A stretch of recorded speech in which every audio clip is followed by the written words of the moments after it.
என்னை தூக்கி நிறுத்தக்கூடிய ஆண்டவரா இருக்கிறார். அதனாலதான் விழுந்து போன தாவீதின் கூடாரத்தை நான் எடுத்து கட்டுவேன் என்று சொன்ன ஆண்டவர். லைஃப்ல நீ விழுந்து போனீங்கன்னு ஃபீல் பண்ணாதீங்க. விழுந்து போன உங்களுக்காக தம்முடைய குமாரனை அனுப்பின ஒரு உண்டு. அவர் நல்லவர். அது மீட்பு என்பது நீங்கள் நானும் யோசிச்சு நடந்தது இல்லை. மீட்பு என்று உண்டாக்கின தேவன் ஏற்படுத்தின ஒன்று.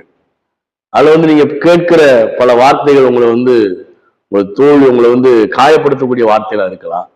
உங்களை பார்த்து கர்த்தர் சொல்றாரு, நான் உங்களை பிரியமா இருக்கிறேன், உங்களை தயவா இருக்கிறேன், உங்களை இரக்கமா இருக்கிறேன். ஆதி மனிதன் பாவம் செய்த போதே நான் அவனை தள்ளி விடல, அவனை தேடி வந்தேன்னு சொல்றார். இன்றைக்கு உங்க லைஃப்ல இயேசு உங்களை தேடி வருகிறார். நீ எந்த சூழ்நிலையில் இருந்தாலும், பாவத்துடைய விளிம்பில் நின்றிருந்தாலும், பாவத்துடைய பாதாளத்தில் கிடந்தாலும் கூட உங்களை தூக்கி நிறுத்தும்படியாக தன் ஜீவனையை கொடுத்த ஆண்டவர் உங்களுக்காக தேடி வருகிற தேவனா இருக்கிறார். இந்த தேவன் நல்லவருங்க.